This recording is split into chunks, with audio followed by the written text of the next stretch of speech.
धर्म और संस्कृति से जुड़े रहने के लिए सब्सक्राइब कीजिए एस्ट्रो ज्ञान और लेटेस्ट अपडेट के लिए बेल आइकन पर क्लिक करें। महाकाल भगवान ओमकारेश्वर आप सभी को ऐश्वर्यवान और शक्ति संपन्न बनाएं, इसी कामना के साथ मैं आनंदाचार्य आप सभी साथियों का स्वागत करता हूं। दर्शकों, आज के इस कार्यक्रम में मैं एक बार फिर से ओम की बात करने वाला हूं। मैं आपको बताने वाला हूं कि ओम के उच्चारण में संपूर्ण ब्रह्मांड का ज्ञान छिपा है। ओम के जाप से परमपिता परमेश्वर प्रसन्न होते हैं, क्योंकि ओम ईश्वर के सभी रूपों का संयुक्त रूप है। ओम को ब्रह्मांड की आवाज भी कहा जाता है।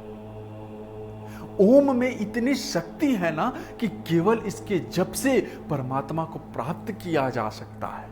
दर्शकों, ओम में पूरी सृष्टि समाई हुई है। इसके उच्चारण से सकारात्मक ऊर्जा का संचार होने लगता है। इसलिए कहा गया है कि एक घड़ी आधी घड़ी, आधी में पुनि आध। तुलसी चर्चा राम की, हरे कोट अपराध। अर्थात एक घड़ी बराबर 24 मिनट होता है, उसकी आधी घड़ी मतलब 12 मिनट, और आधी में पुनि आध का मतलब 6 मिनट। 6 मिनट ओम का उच्चारण करने से समस्त संतापों का शमन हो जाता है, रोगों का नाश हो जाता है। दर्शकों, आखिर ऐसा क्यों कहा गया है? क्या ऐसा होना संभव है? क्या ऐसा हो सकता है कि 6 मिनट में ही आप साधना प्राप्त करें और इस जप से करोड़ों विकार दूर हो सकते हैं? उत्तर हाँ में रहने वाला है। ऐसा संभव है, 100% संभव है। वैज्ञानिक शोध करके पता चला है कि सिर्फ 6 मिनट ओम का उच्चारण करने से ऐसे सैकड़ों रोग दूर हो सकते हैं जो दवा से भी इतनी जल्दी ठीक नहीं होते हैं। 6 मिनट ओम का उच्चारण करने से मस्तिष्क में विशेष वाइब्रेशन यानी कंपन होता है और ऑक्सीजन का प्रवाह पर्याप्त मात्रा में होने लगता है। कई मस्तिष्क रोग दूर होते हैं, स्ट्रेस और टेंशन भी दूर होती है, याददाश्त बढ़ती है। दर्शकों, प्रतिदिन सुबह शाम लगातार 3 महीने तक ओम का उच्चारण 6 मिनट तक करने से रक्त संचार संतुलित होता है। रक्त में ऑक्सीजन का स्तर बढ़ जाता है।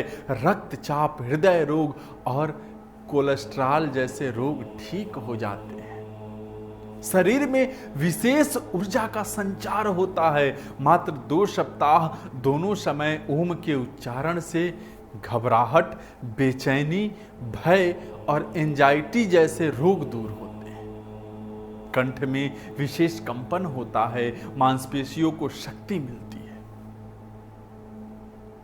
थायराइड और गले की सूजन भी दूर होती है, वाणी दोष दूर होने लगता है।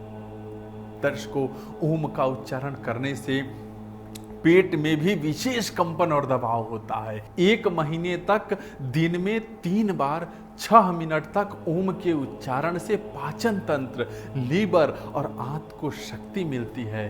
पाचन तंत्र सही होता है, सैकड़ों उदर विकार दूर होते हैं, फेफड़े मजबूत होते हैं, श्वसन तंत्र की शक्ति बढ़ती है। 6 माह में अस्थमा और राजय क्षमा यानी कि टीबी जैसे रोग में भी लाभ मिलता है। दर्शकों, ओम के बारे में जो बातें मैं आप सभी को बता रहा हूं वो पूरी तरह से वैज्ञानिक है। विश्व स्तर के वैज्ञानिक तमाम अध्ययनों और शोधों के उपरांत इसे स्वीकार कर चुके हैं। ऐसे में सब कुछ भूलकर प्रतिदिन 6 मिनट ओम का उच्चारण करने की जरूरत है। ध्यान यह रखना है कि उच्चारण लंबे स्वर में करना है। लंबे स्वर में उच्चारण या जाप करने से जल्द शुभ फल की प्राप्ति होती है। दर्शकों, चलते चलते मैं यह भी बताता चलूं कि ओम का उच्चारण हमेशा स्वच्छ और खुले वातावरण में करें। ओम का उच्चारण करने से सांसें तेज हो जाती है। खुले स्थान पर इसका उच्चारण करने से हमारे शरीर में स्वच्छ हवा जाती है, जो शरीर के लिए अत्यंत लाभदायक होती है। ओम का उच्चारण सुखासन, पदासन, ब्रजासन आदि मुद्रा में बैठकर ही करना चाहिए। दर्शकों, आज के लिए बस इतना ही। आज का ये कार्यक्रम आपको कैसा लगा हमें बताइएगा जरूर। आप हमारे साथ जुड़े रहें, इसके लिए बहुत बहुत धन्यवाद। और जो लोग बात करना चाहते हैं, सामने नंबर दिया गया है, आप बात कर सकते हैं। जय महाकाल।